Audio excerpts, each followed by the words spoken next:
ini akan dilayani oleh hambanya Pastor Peter Kaunang.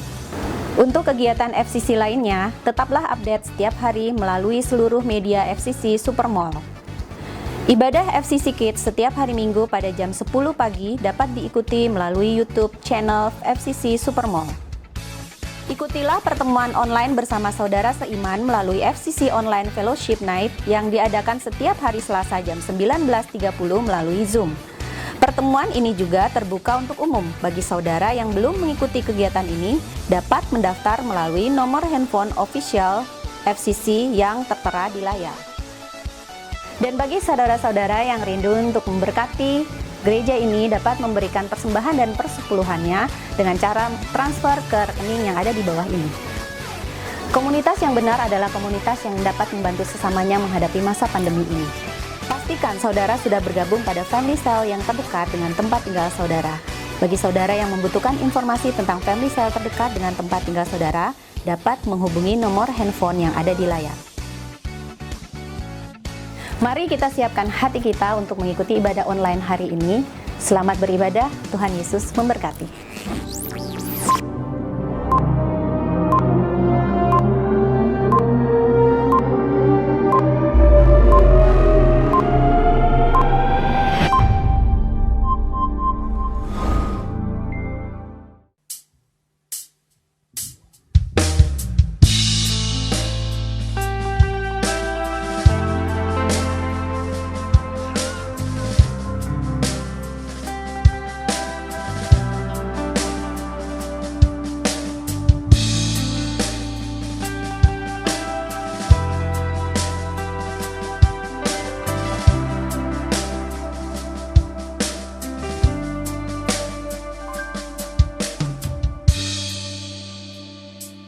Jiwaku memuji namamu,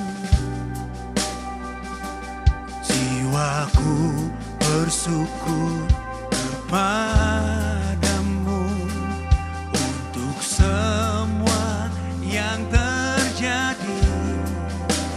Yesus, kau setia, Immanuel, tak habisnya rahmat-Mu, selalu harus setia. Mari Yesus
Kau yang berkuasa Tuhan, Kau yang berdaulat Tuhan, Engkau yang awal dan yang akhir Tuhan, hanya Engkau Tuhan.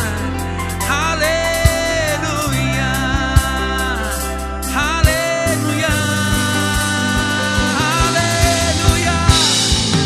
Kaulah Tuhan segalanya, Kau yang berkuasa, Kau yang berdaulat, Kaulah Alfa dan Omega.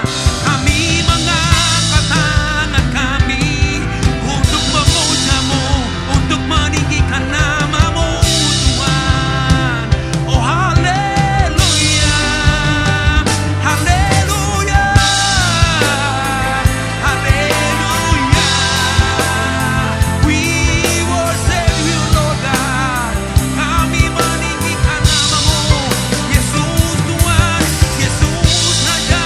Haleluya, haleluya. We worship You Lord God. We worship You Lord God. Oh haleluya, haleluya, haleluya, haleluya, haleluya, haleluya, Lord God. Amen, amen. Hallelujah, Lord. We worship You, Lord God. Kau yang awal dan yang akhir, yang berkuasa di bumi dan di surga. Yesus Tuhan. Haleluya. Haleluya, Lord God. Haleluya, Lord God. Amin. Yes. Engkau Tuhan, Alfa dan Omega. Yes. Engkau Tuhan yang awal dan yang akhir. Katakan ku percaya. Ku percaya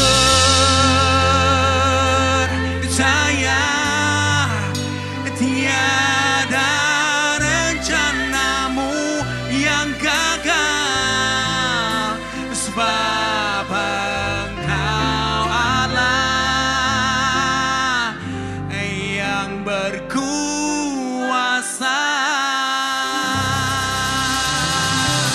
Haleluya, Lord God.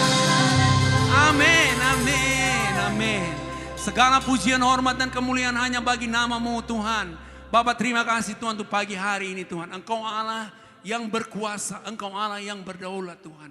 Kami percaya Tuhan, rencana Tuhan tidak ada yang gagal dalam hidup kami. Terima kasih Tuhan, ini ibadah kami Tuhan. Kami menyerahkan ibadah kami dari awal pertengahan hingga akhirnya hanya ke dalam satu nama, yaitu nama Tuhan Yesus Kristus.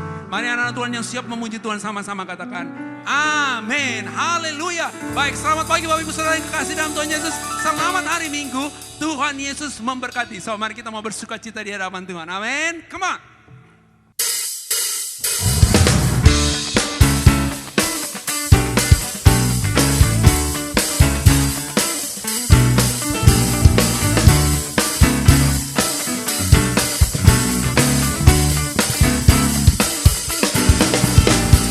Terima sukacita surga, itulah kekuatan bagi jiwa. Amin.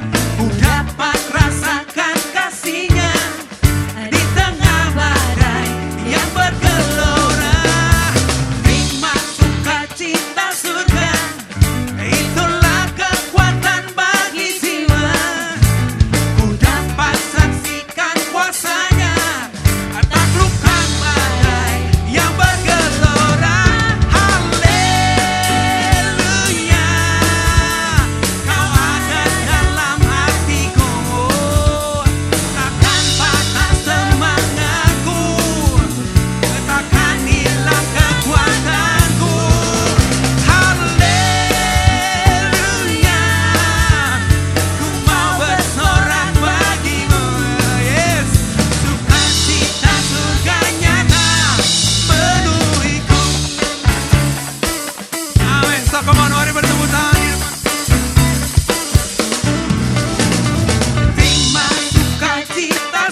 Mari sama-sama katakan haleluya.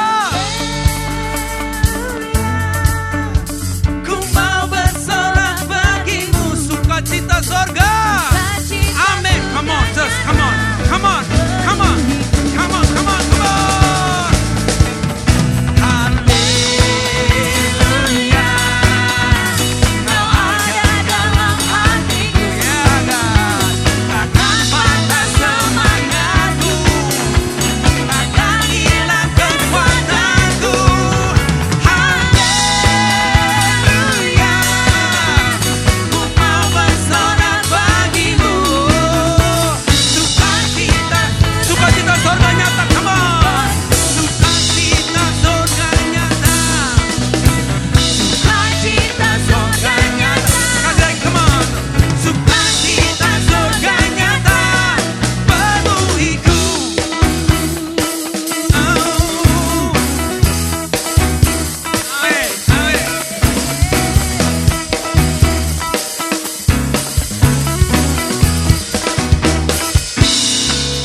Yeay, haleluya, haleluya, haleluya. Sukacita sorga nyata, amin. Sukacita Amin. sorga nyata, amin. Di rumah-rumah ada sukacita, amin. So, mari, come on, kita lebih lagi memuji Tuhan. Come on. Firman-Mu Tuhan, kita berkati kami dan terang bagi jalan-jalan kami.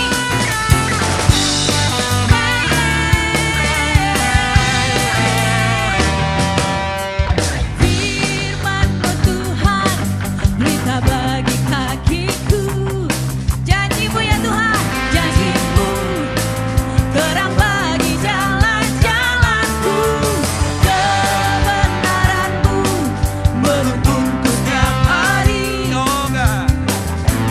Ku menantikan-Mu, beri kekuatan baru. Ku kan terbang tinggi di awan bersama-Mu dalam kemuliaan. Sebab firman-Mu Tuhan Firman-Mu. dan ku menopang. Ku kan aman dalam-Mu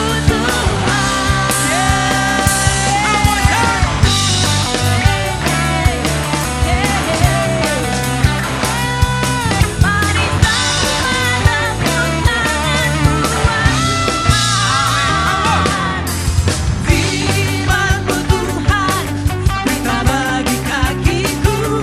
Amin. Janji-Mu, yes, Terang bagi jalan-jalanku. kebenaran-Mu menuntunku setiap hari. Ku menantikan-Mu, Beri kekuatan baru. Hey, ku kan terbang tinggi di awan bersama-Mu dalam kemuliaan. Firman-Mu dan ku menopang. bukan aman. Dalam-Mu Tuhan, jalanku di atas jalan-jalan-Mu. Rancangan-Mu Tuhan melebihi rancangan kami, melebihi rancangan-Mu. Firman-Mu sungguh telah membebaskanku, berjalan lebih tinggi, berjalan bersama-Mu. Ku kan terbang tinggi di awan Hey, hey, hey. bersama-Mu dalam kemuliaan. Sebab firman-Mu teguh menopang.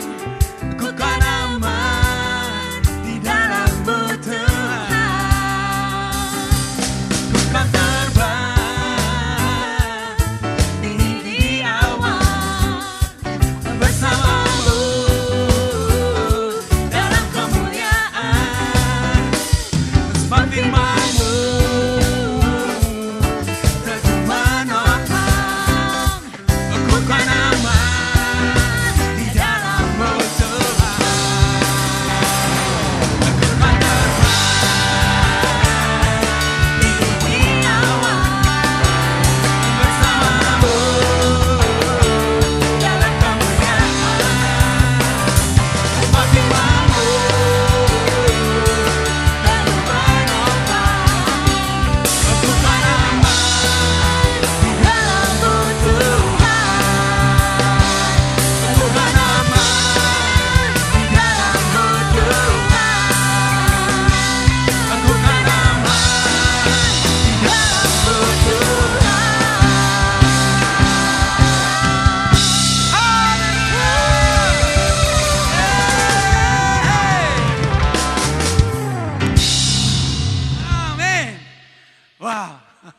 Luar biasa, amin.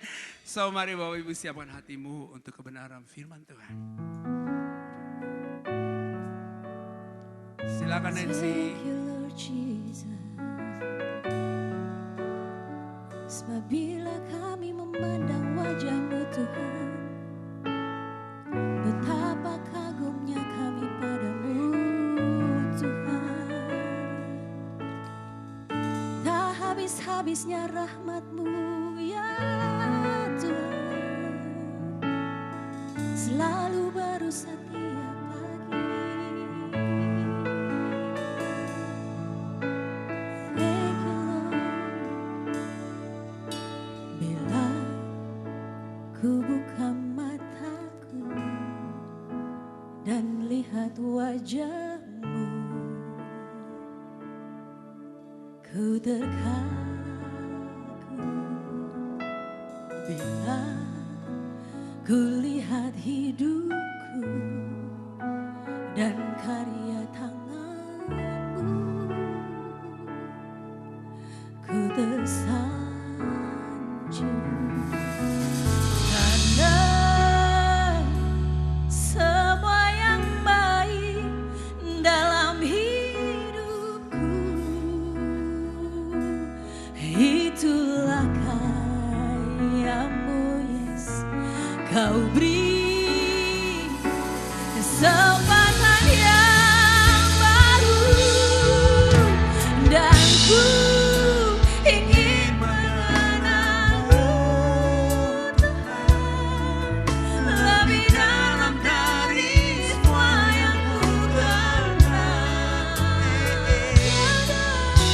Tiada kasih yang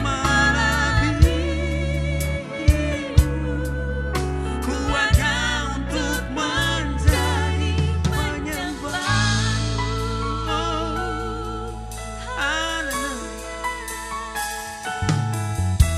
Bila ku buka mataku dan lihat wajah-Mu, ku terkagum. Bila ku lihat hidupku dan karya tangan-Mu, ku tersanjung. Karena semua yang baik dalam hidupku, itulah karya-Mu.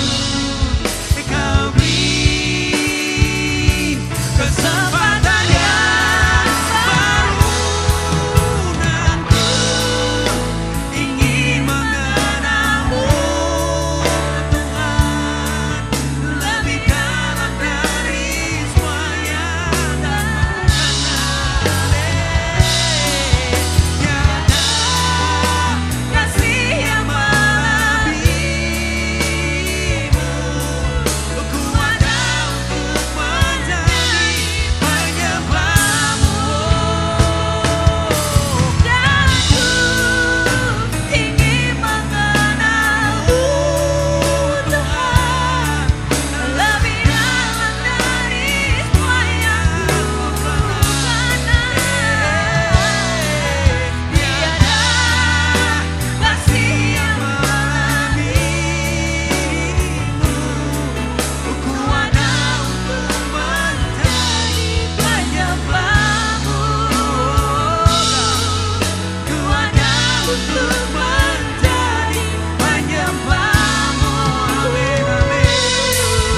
Ku ada untuk menjadi penyembah-Mu. Haleluya. Haleluya.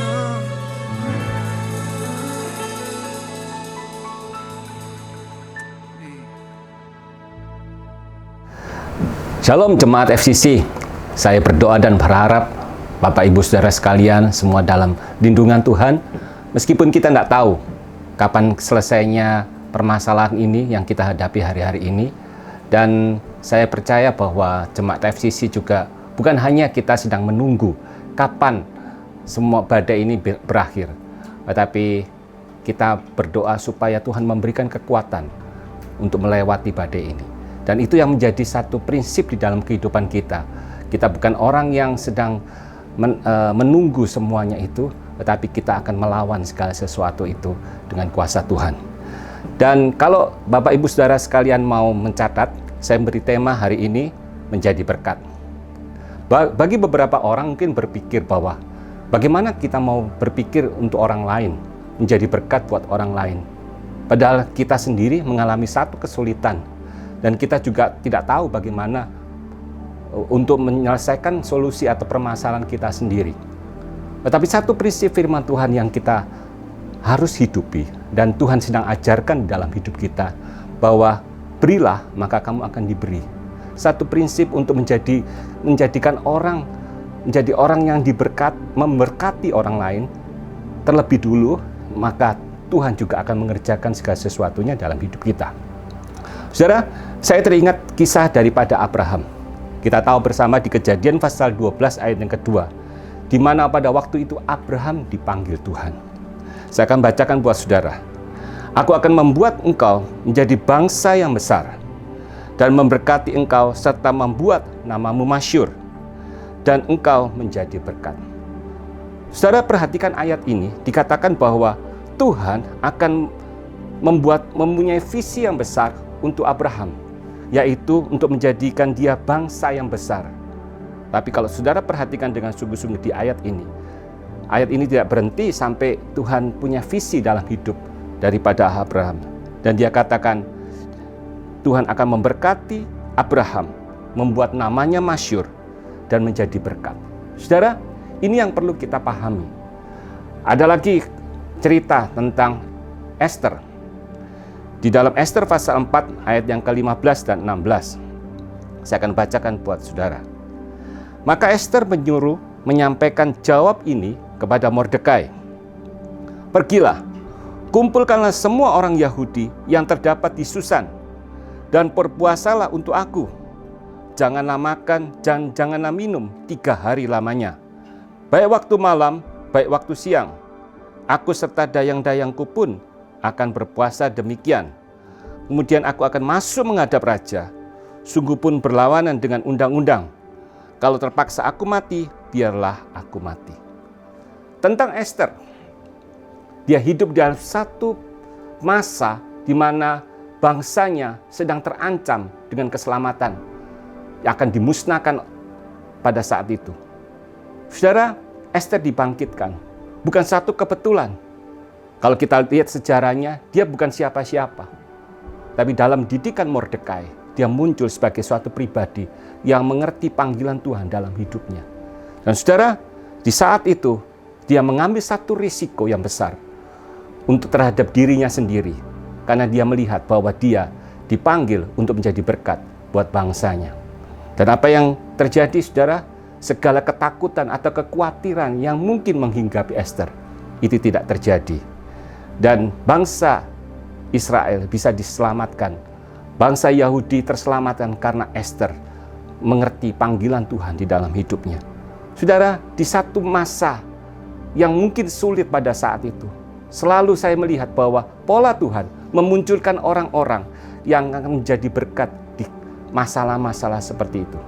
Oleh sebab itu, hari ini kita tidak berfokus untuk bagaimana kita untuk lepas dari semua permasalahan ini.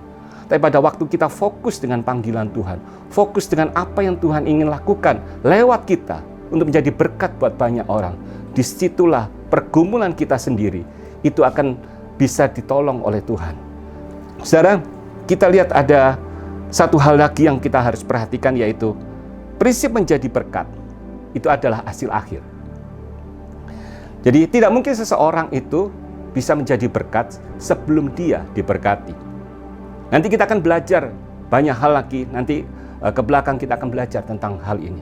Tapi hal ini saudara pahami terlebih dulu.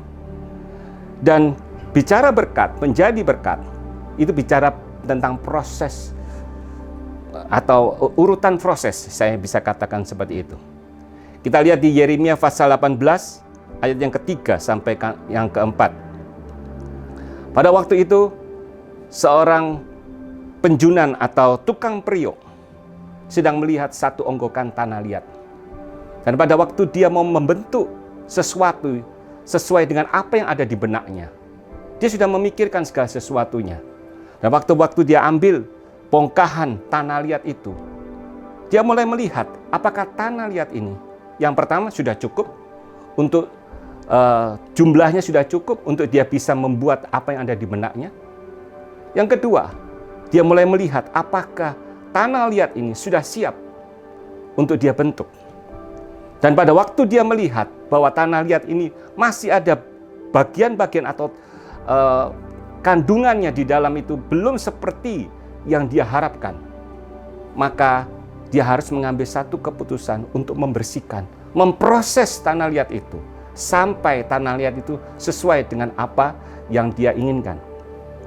Sehingga segala sesuatunya itu pada waktu itu, tepat pada waktunya, dia mulai membentuknya untuk menjadi bentukan yang ada di benaknya. Dan kita lihat satu contoh yang hari ini kita akan pelajari bersama, yaitu tentang Musa. Saudara, pada waktu kita mempelajari Musa, maka dia adalah satu tokoh Alkitab yang begitu luar biasa. Kita melihat bersama bahwa Musa bukan serta-merta atau dia langsung tiba-tiba menjadi satu pribadi yang begitu mengguncangkan bangsa Mesir pada waktu itu. Musa harus melewati yang namanya proses. Dia harus ada di tangan penjunan. Dia harus ada di tangan tukang periuk yang mempunyai satu mimpi dalam hidup Musa untuk menjadi sesuatu yang besar di hadapan Tuhan. Nah, saudara perhatikan, kalau kita melihat Musa, ada di benak kita adalah dia dari bangsa budak. Dia tidak dikenal, bangsa itu sudah tidak dikenal lagi. Bahwa Yusuf sudah membuat sesuatu hal yang luar biasa. Dan Musa muncul, saudara. Dan disitulah dia dibesar. Kalau kita lihat lagi, dia dibesarkan tanpa kasih sayang orang tuanya. Dia seorang pemarah dan dia akhirnya menjadi seorang pembunuh. Dia penakut, orang yang hidup dalam intimidasi. Dia selalu merasa bersalah sejak peristiwa dia melakukan segala sesuatunya itu. Dia merasa bersalah. Dia pergi kemana, dia merasa bahwa dia menjadi orang yang tidak berguna. Padahal maksudnya adalah baik untuk membela bangsanya. Apa yang kita bisa pikirkan lagi tentang Musa? Dia seorang yang frustasi. Dia seorang yang sendiri. Pada waktu dia lari, dia merasa sendiri. Di padang gurun, dia merasa sendirian. Sepertinya tidak ada orang yang care dengan dia. Padahal dia berusaha untuk memberikan yang terbaik yang dia bisa lakukan. Dia berharap untuk reward, tetapi tidak mendapatkan reward itu. Dia seorang yang minder. Sehingga pada waktu Tuhan memanggil dia, dia katakan, aku tidak bisa ngomong, dan lain sebagainya. Bisa kita tambahkan lagi, bahwa Musa adalah seorang pribadi yang tidak mempunyai masa depan. Saudara, kita bisa melihat bahwa itulah yang ada di dalam kehidupan Musa. Itulah yang dia bawa dari Mesir, meskipun dia dididik dalam budaya atau pendidikan yang terbaik pada waktu itu, yaitu Mesir. Tetapi segala sesuatunya itu tidak membuat Musa jadi pribadi yang lebih baik. Pada waktu dia menghadapi tantangan, dia pun harus menghadapi segala sesuatu, dia bergumul dengan dirinya. Oleh sebab itu, Musa harus melewati yang pertama, yaitu proses. Proses yang pertama, yaitu padang gurun. Kalau saya bicara tentang padang gurun, yang di benak saudara adalah tanah gersang. Tidak ada kehidupan dan sesuatu yang membosankan. Apalagi suhu yang ekstrim, sunyi. Bicara padang gurun, bicara suatu kematian. Dan di situ seringkali kita melihat bahwa fata morgana terjadi. Jadi proses yang pertama ini, bicara tentang padang gurun, itu yang seringkali kita alami hari-hari ini. Pada waktu kita sendiri, apalagi pada waktu kita mengalami satu kegagalan, sepertinya intimidasi demi intimidasi itu datang dalam hidup kita. Sehingga itu yang membuat kita sulit bangkit untuk melihat segala sesuatu rencana Tuhan yang lebih besar dari apa yang kita sedang gumulkan. Karena fokusnya kepada diri kita sendiri. Bahwa kita mengatakan kenapa hal ini terjadi, kenapa saya melakukan itu, sehingga saya hidup dengan dampak dari apa yang saya lakukan itu. Boleh kita melakukan itu bicara tentang introspeksi diri kita. Tetapi jangan berlama-lama dengan situasi itu. Kita harus segera bangkit, mulai melihat apa yang Tuhan ingin lakukan dalam hidup kita. Kita harus belajar mempercayai perkataan Allah daripada kita mempercayai perkataan daripada iblis. Mungkin kita melihat fata morgana. Fata morgana artinya ada orang-orang di saat kita ini butuh pertolongan. Ada orang yang berkata, oh ya nanti saya akan tolong kamu. Saya punya koneksi dan saya akan berusaha untuk membantu kamu. Kita tunggu 1 bulan, 1 tahun, 2 tahun. Tidak ada. Dan kita mulai merasa kecewa. Dan kita mulai berpikir bahwa orang lain sangat tidak peduli dengan saudara. Dan saudara mulai memikirkan hal-hal yang jelek orang lain kepada saudara. Saudara, ketahuilah bahwa di saat-saat seperti itu baik buat kita. Supaya kita menyadari bahwa kita dan lingkungan kita, koneksi kita tidak akan bisa menolong kita. Hal yang pertama yang kita akan lakukan, bahwa pada waktu itulah waktu yang kedua, di mana Musa masuk dalam proses yang kedua, yaitu bicara tentang hadirat Allah. Api di padang gurun itu, Musa melihat api menyala keluar dari semak duri. Tetapi semak duri itu tidak terbakar. Dan akhirnya apa? Di situ Tuhan berkata di Keluaran pasal ketiga, ayat yang ketiga dikatakan demikian. Musa berkata, baiklah aku menyimpang ke sana untuk memeriksa penglihatan yang hebat itu. Apakah tidak terbakar semak duri itu? Ketika dilihat Tuhan bahwa Musa menyimpang untuk memeriksanya, berserulah Allah dari tengah-tengah semak duri itu kepadanya, Musa, Musa. Dan ia menjawab, ya Allah. Saudara, pada waktu dia melihat satu pemandangan yang menarik dia, di siang bolong yang begitu terik, di situ Tuhan bisa menyatakan pribadinya untuk Musa. Dari apa yang kita baca, jelas kita tahu bahwa yang pertama, bahwa Allah peduli dengan Musa. Hal yang kedua, Allah mengenal Musa. Wow, saudara, 2 kalimat ini itu sungguh sudah menjadi satu penghiburan buat Musa. Kenapa? Saudara, mungkin orang tidak mengenal kita, orang tidak tahu jasa kita, orang tidak care dengan kita karena mereka mungkin sekedar tahu dan cuma menaruh simpati. Tetapi keterbatasan mereka untuk menolong kita pun ada. Tapi kita tahu satu perkara, bahwa Musa dikenal oleh Tuhan. Dia memanggil Musa dengan namanya. Dan di saat itulah segala sesuatu, beban kehidupannya mulai ditanggalkan. Dan dia mengerti bahwa pribadi yang menciptakan dia, yang menyelamatkan dia dari air itu sampai dia ada hari ini, itu adalah Allah yang peduli, Allah yang selalu terus memperhatikan kehidupannya. Dan saudara, disitulah dia mengalami Tuhan. Dan waktu-waktu yang tepat, saya katakan tadi, bahwa di saat kita mulai melihat bahwa pertolongan dari kiri kanan atas bawah mungkin tidak bisa menolong kita, disitulah pada waktu kita menghampiri Tuhan dan Tuhan menyatakan pribadinya, dan kita katakan, Tuhan, itu cukup buat aku. Dan disitulah Tuhan mulai menyatakan identitas Musa.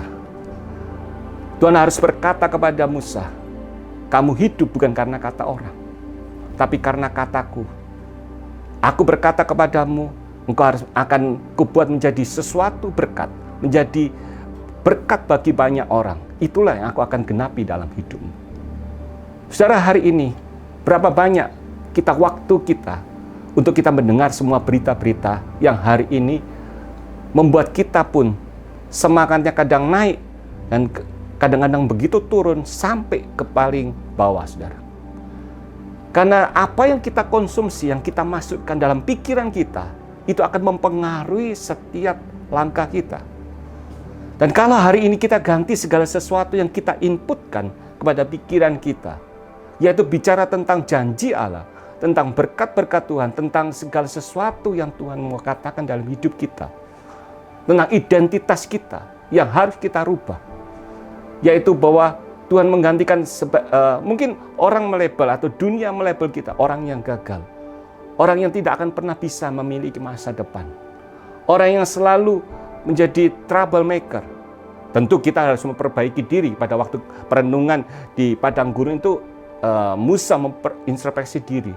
Tetapi untuk menyembuhkan hatinya, segala sesuatunya, Musa butuh Tuhan. Demikian juga kita. Sehingga identitas yang baru Tuhan berikan. Pada waktu Abraham dipanggil Tuhan, namanya tetap Abraham. Tapi di tengah perjalanan Tuhan menggantikan namanya menjadi Abraham. Yakub diganti nama dengan Israel. Itulah nama-nama atau label yang Tuhan gantikan. Bahwa sungguh-sungguh setiap kita ada di hati Tuhan, ada di perkenanan Tuhan. Karena Dia rindu untuk memakai kita, untuk menjadi jawaban bagi generasi ini. Saudara, di setiap musim, ada setiap satu periode yang hari ini kita tahu COVID-19. Tuhan selalu akan membangkitkan orang-orang yang untuk memberkati orang-orang yang hari-hari ini mereka mencari jawaban dari semua pertanyaan-pertanyaan di benak mereka yang mereka tidak tahu jawabannya. Mungkin kita semua sekedar mendoakan mereka, tapi saya percaya pada waktu kita berdoa pada mereka, yang pertama kita sedang memperlihatkan bahwa kita empati dengan apa yang mereka alami. Hal yang kedua, kita bukan sekedar berdoa, tetapi kita sedang berdoa kepada Allah yang bisa memberikan jalan keluar buat orang tersebut. Saya yakin doa orang benar itu besar kuasanya. Jadi poinnya adalah bukan doanya, tapi siapa yang berdoa. Kalau hari ini saudara dibenarkan oleh Tuhan, maka doa saudara pun akan menjadi satu garansi untuk Tuhan menolong dia. Saudara, Musa melakukan banyak mujizat. Tuhan bertanya kepada Musa setelah itu, apa yang ada padamu? Dan Musa berkata, ada tongkat Tuhan. Dan Tuhan berkata, cukup dengan tongkat itu, kamu pergi. Musa belum yakin lagi, sehingga Tuhan harus melakukannya bahwa tangannya dimasukkan ke dalam jubahnya. Dan pada waktu tangannya dikeluarkan, tangannya penuh dengan kusta. Dan Tuhan suruh memasukkan Musa sekali lagi ke dalam jubahnya. Dan pada waktu dia keluarkan, tangannya sembuh. Saudara, seperti yang saya katakan tadi di depan, bahwa sebelum kita menjadi berkat, maka Tuhan dulu akan memberkati kita.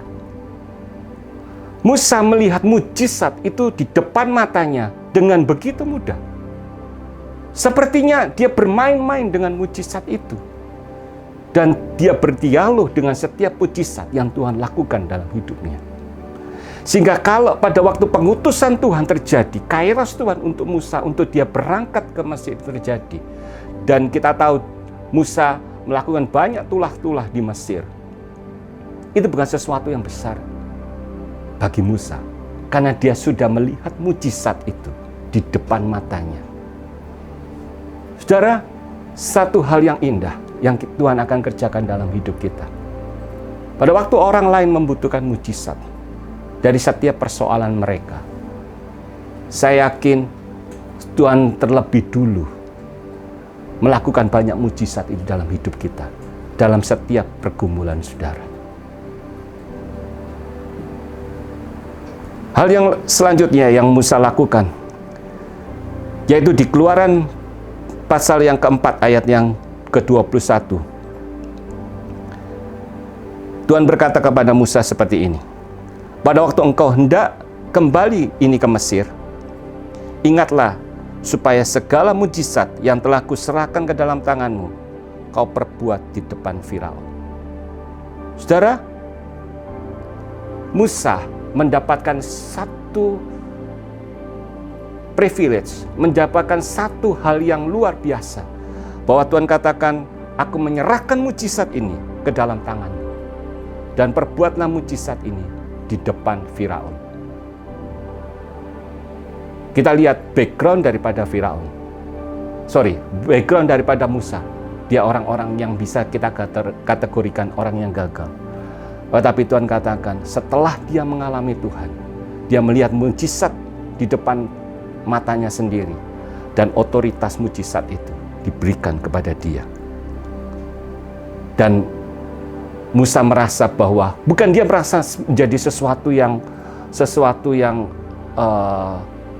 terlalu hebat, tetapi dia tahu satu perkara, bahwa inilah maksud Tuhan menciptakan hidupnya. Saya masuk di dalam kesimpulan yang terakhir. Saudara, jemaat FCC, jangan terlalu sibuk untuk memikirkan permasalahan kita. Satu hal yang kita tahu, bahwa semuanya itu di dalam kendali Tuhan. Dan bagian kita adalah mencukupkan diri dengan segala yang ada. Saya percaya manusia diciptakan dengan kemampuan untuk bisa beradaptasi. Pada waktu saudara dulu mungkin mendapatkan satu income yang begitu besar, mungkin tidak terlalu berhitung segala sesuatunya. Maka pada waktu segala sesuatu menjadi turun di bawah standar saudara. Satu hal yang perlu saudara tahu, kita pun bisa beradaptasi. Kumpulkan seluruh anggota keluarga saudara dan kita berkata, jelaskan tentang keadaannya dan kita mulai berhemat dalam segala hal. Saya yakin pada waktu kita bisa beradaptasi dengan perkara-perkara ini, kalau Tuhan memang memberikan waktunya untuk kita diberkati, untuk kita nikmati terlebih dulu dengan keluarga kita, Tuhan akan berikan dalam hidup kita. Jadilah orang-orang yang bisa dipercaya untuk mengelola keuangan Tuhan. Hal yang kedua, tetap rajin. Tetap setia dengan apa yang kita kerjakan. Kembali ke Musa. Pada waktu dia di padang gurun, kalau dia bawa atribut dia seorang anak Firaun, dia tidak akan mau melakukan hal-hal itu. Tetapi dia datang sebagai seorang yang sudah hancur hidupnya. Dan pada waktu itu dia diserahkan satu tanggung jawab, yaitu menggembalakan kambing domba Yitro mertuanya. Dia tetap lakukan dengan setia. Dia lakukan semuanya itu dengan bertanggung jawab. Karena pada waktu kita bisa bertanggung jawab atas harta milik orang lain, maka Tuhan juga akan mempercayakan harta milik kita sendiri. Disitulah poin kita, bagian kita harus kerjakan. Hal yang berikutnya, berpikirlah melawan arus. Saudara, sebagai orang yang hari ini diberi hikmat, bahwa ada roh Tuhan di dalam hidup kita, ada Roh Kudus dalam hidup kita, maka saya yakin kita punya kemampuan untuk berpikir lebih dari segala sesuatu yang hari ini sedang terjadi. Bahwa Tuhan akan memberikan banyak hal di dalam hidup kita. Kemampuan untuk melihat satu peluang. Dan itu semua didapat pada waktu kita duduk diam di bawah kaki Tuhan. Pada waktu kita mendekatkan diri kepada Tuhan. Saya percaya pada waktu kita, bukan hanya kita berinisiatif untuk mendekatkan diri kepada Tuhan. Pada waktu saudara mempunyai sikap seperti itu, ketahuilah bahwa Tuhan terlebih dulu rindu untuk mendekat kepada kita. Saudara perhatikan tentang Adam dan Hawa. Pada waktu mereka jatuh dalam dosa, inisiatif untuk datang dan mencari mereka, itu datangnya dari Tuhan. Jadi saudara, hari ini, mau tidak mau, pertolongan kita hanya datangnya daripada Tuhan.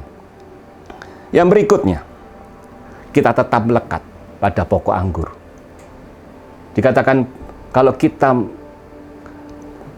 keluar dari pokok anggur itu, kita akan tidak bisa berbuat apa-apa.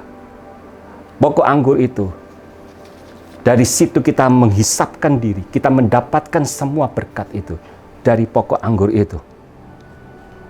Dan inilah satu kunci di mana kita di saat-saat seperti ini tetap bisa berbuah lebat, dan pohonnya, daun kita bisa menaungi burung-burung, setiap pribadi yang bernaung di dalamnya. Dan tetap kita bisa buah kita dinikmati oleh orang lain. Dan kalau kita melihat akhir cerita daripada Musa, Musa diminta Tuhan untuk kembali ke Mesir. Dia kembali bukan sebagai seorang anak Firaun. Dia kembali dengan satu otoritas daripada Tuhan. Dia menjadi ambasador Tuhan. Dan di tangannya ada mujizat yang sebentar lagi dia akan demonstrasikan di seluruh bangsa Mesir. Kalau saudara perhatikan ayat selanjutnya, dikatakan bahwa Musa begitu terkenal di kalangan pejabat-pejabat Mesir dan juga orang-orang Mesir. Dia begitu terkenal. Jadi Musa kembali lagi ke posisinya, ke Mesir, di mana dia lari dari situ. Dia kembali setelah proses Tuhan atas hidupnya sudah selesai. Musa sudah sempurna? Belum. Jangan tunggu sempurna untuk dipakai Tuhan. Tapi pada waktu saudara mempersiapkan sungguh-sungguh dan belajar taat, belajar terus menguasai diri saudara untuk hal-hal yang saudara hari ini tahu bahwa saudara harus berubah. Berubah dengan cepat. Dan saudara terus tinggal di dalam kebenaran Tuhan. Saya yakin pada waktu saudara melakukan banyak hal yang Tuhan ingin kerjakan lewat saudara, disitulah hal-hal yang tidak benar, tidak baik dalam hidup kita mulai dibersihkan sampai kita menjadi seperti Kristus. Ada otoritas yang menyertai kehidupan daripada Musa.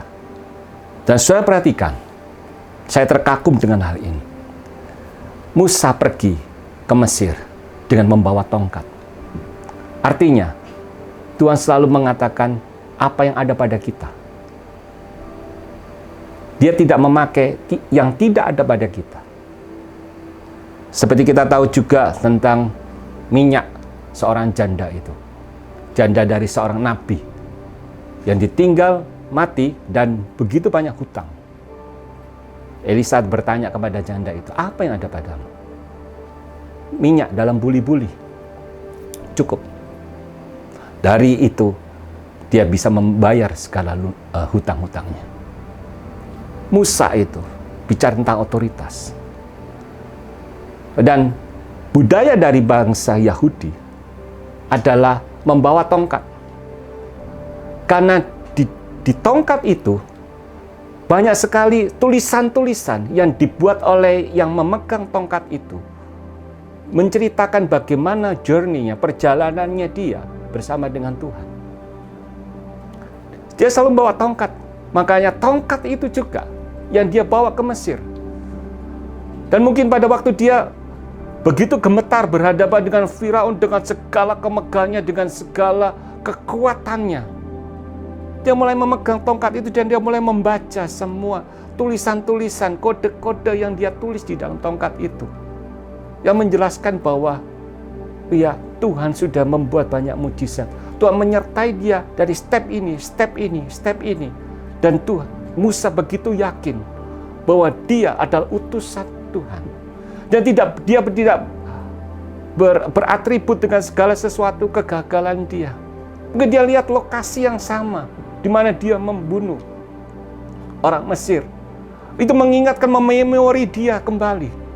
Tapi pada waktu itu datang dalam hidupnya, dia mulai dengan tegas berkata bahwa itu Musa yang dulu. Yang lama sudah berlalu. Sesungguhnya Musa yang baru sudah terbit. Karena apa? Karena aku encounter dengan Tuhan. Aku bertemu dengan Tuhan secara pribadi. Itu yang membuat aku menjadi Musa yang baru. Dan saya percaya saudara, kalau saudara mau tinggal di dalam rencana Tuhan, karena setiap kita direncanakan menjadi besar di hadapan Tuhan. Bukan itu kerinduan kita atau kita mengangkat-ngangkat diri kita, tidak. Tapi setiap pada waktu Dia membentuk kita, di benaknya Dia selalu memikirkan yang besar atas hidup kita. Oleh sebab itu, pada waktu Kairos Tuhan datang dalam hidup kita bisa tahu bagaimana kita melakukan hal-hal itu. Bukan hanya untuk memperkaya atau membuat kita menjadi senang dan menikmati semua berkat itu Tuhan itu sendiri.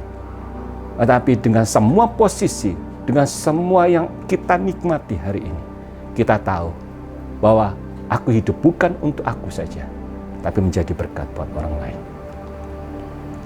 Pulang dari ibadah ini, saudara lihat sekeliling saudara. Datangi mereka, mereka yang membutuhkan pertolongan. Doakan mereka. Jadilah bagian dalam segala pergumulan mereka.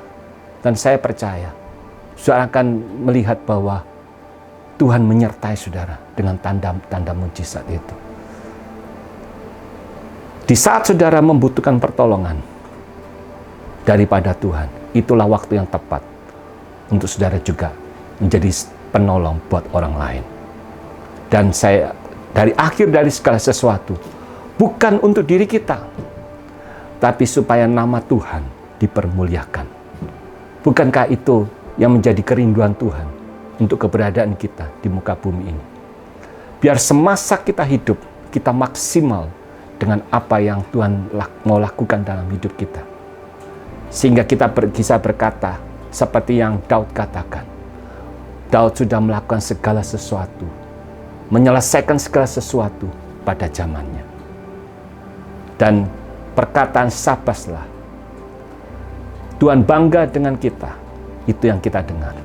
Sabaslah, hai hambaku yang baik dan setia, dan masuklah dalam kebahagiaan Tuhanmu.